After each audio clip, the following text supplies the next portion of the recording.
pelaporan tersegmen dan evaluasi kinerja perusahaan yang terdesentralisasi. Untuk memenuhi tugas UAS, perkenalkan nama saya Firana Puasa Fitri. Saya Angelina Priscilawan. Saya Asyana Dia Putri. Selamat menyaksikan. Jadi materi pertama yang akan kita bahas yaitu desentralisasi dan pusat pertanggungjawaban.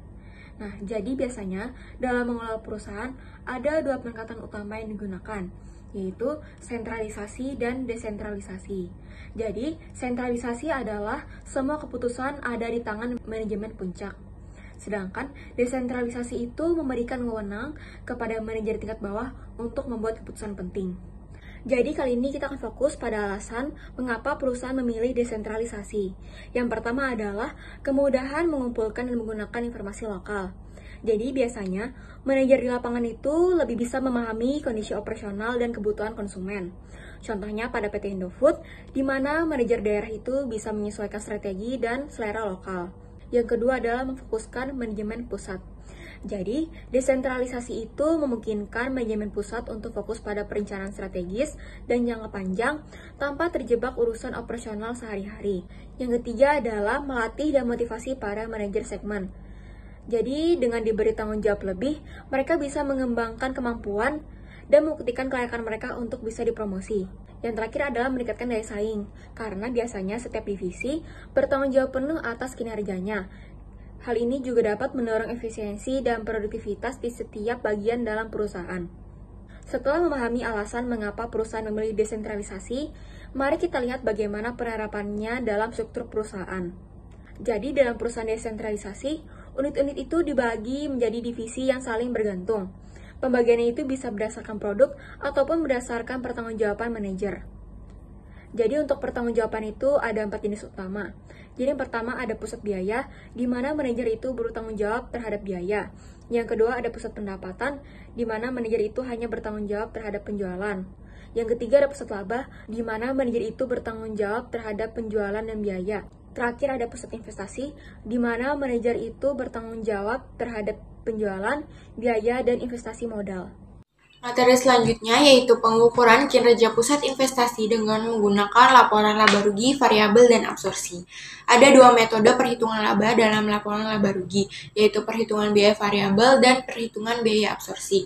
Perhitungan biaya variabel menekankan perbedaan antara biaya manufaktur variabel dan tetap, sementara perhitungan biaya absorpsi membebankan semua biaya manufaktur pada produk. Karena biaya produk per unit merupakan dasar perhitungan harga pokok penjualan, metode perhitungan biaya variabel dan absorpsi dapat meningkatkan angka laba bersih yang berbeda. Kenapa sih? Karena jumlah overhead tetap yang diakui sebagai beban pada kedua metode. Pada metode absorpsi, seluruh biaya overhead tetap tuh harus dibebankan pada unit yang diproduksi. Hal ini bertujuan untuk mengukur semua biaya yang terkait dengan produksi, termasuk biaya tetap, sehingga dapat digunakan untuk menentukan harga jual produk secara lebih komprehensif. Materi selanjutnya, pengukuran kinerja pusat investasi dengan menggunakan ROI atau Return of Investment. Yang pertama adalah pengembalian atas investasi atau Return of Investment. Jadi rumus dari ROI adalah laba operasi dibagi aktiva operasi rata-rata. Cara mencari aktiva operasi rata-rata yaitu nilai buku bersih awal ditambah nilai buku bersih akhir dibagi 2. Yang kedua adalah margin dan perputaran. Jadi cara kedua untuk menghitung ROI adalah ROI itu sama dengan margin dikali perputaran. Cara mencari margin adalah dengan membagikan laba operasi dengan penjualan, sedangkan untuk perputaran, penjualan itu dibagi dengan aktiva operasi rata-rata. Berikut adalah contoh soalnya. Slamer Company memperoleh laba operasi tahun lalu seperti yang ditunjukkan pada laporan laba rugi berikut. Penjualannya $480.000, HPP-nya $222.000, margin kotornya $258.000, beban penjualan dan administrasinya $210.000, sedangkan laba operasinya itu adalah $48.000. Jadi pada awal tahun, nilai buku bersih dari aktiva operasi adalah $277.000, sedangkan pada akhir tahun, nilai buku bersih dari aktiva operasi adalah $323.000. Maka, aktiva operasi sama dengan aktiva awal ditambah aktiva akhir dibagi 2, yaitu $277.000 ditambah $323.000 dibagi 2, hasilnya adalah $300.000. Jadi cara menghitung margin adalah $48.000 dibagi $480.000 yang hasilnya adalah 0,1. Kemudian untuk perputaran $480.000 dibagi $300.000 yang hasilnya adalah 1,6. Kemudian untuk ROI-nya adalah 0,1 dikali 1,6 yang hasilnya adalah 0,16. Materi yang selanjutnya adalah keunggulan dan kelemahan ROI. Jadi ROI memiliki 3 keunggulan.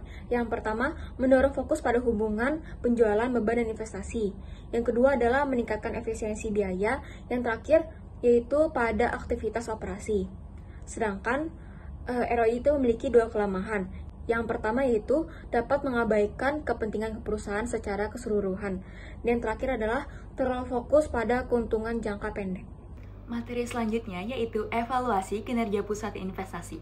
Pusat investasi ini dievaluasi berdasarkan kontribusinya terhadap profitabilitas dan efisiensi penggunaan aset. Ada 2 metode utama yang sering digunakan, yaitu laba residual, residual income, dan nilai tambah ekonomi, economic value added juga disebut EVA. Yang pertama adalah laba residual atau residual income. Laba residual ini mengukur apakah laba operasi suatu divisi ini sudah memenuhi tingkat pengembalian minimum yang disyaratkan oleh perusahaan. Rumusnya adalah laba residual sama dengan laba operasi dikurangi dalam kurung tingkat pengembalian minimum dikali aset operasi. Di sini ada 3 kondisi. Jika hasil dari laba residu itu positif, maka divisi menghasilkan lebih dari tingkat minimum yang diminta. Jika hasil dari laba residu itu negatif, maka divisi itu nggak mencapai target. Sedangkan laba residunya itu 0, maka hanya memenuhi target. Yang kedua, nilai tambah ekonomi atau economic value added EVA. EVA merupakan metode alternatif yang lebih modern dan juga populer. Ini mengukur laba bersih operasi setelah pajak dengan memperhitungkan biaya modal yang digunakan. Rumusnya adalah EVA sama dengan EBIT atau earning before interest tax dikali 1 dikurangi tax rate dikurangi total modal dikali biaya modal. Di sini ada 2 kondisi. Jika hasil dari EVA itu positif, maka proyek tersebut menciptakan nilai tambah ekonomi. Sebaliknya, jika hasilnya negatif, maka proyek tersebut menghancurkan modal perusahaan. Yang ketiga, yaitu harga transfer. Harga transfer ini digunakan dalam perusahaan terdesentralisasi untuk menetapkan harga barang atau jasa yang ditransfer antar divisi. Ini mempengaruhi laba divisi dan juga sering menjadi isu penting dalam evaluasi kinerja. Dalam harga transfer ini ada harga pasar di mana digunakan jika ada pasar luar yang kompetitif. Rumusnya sangat sederhana, yaitu harga transfer sama dengan harga pasar. Contohnya yaitu jika divisi A menjual komponen di pasar seharga 50 euro, maka harga transfernya juga 50 euro. Nah, yang kedua ada harga berdasarkan biaya. Ini dipakai jika produk yang ditransfer tidak memiliki pasar eksternal. Misalnya produk khusus atau hak paten. Rumusnya adalah harga transfer sama dengan biaya penuh ditambah margin tambahan dikali biaya penuh.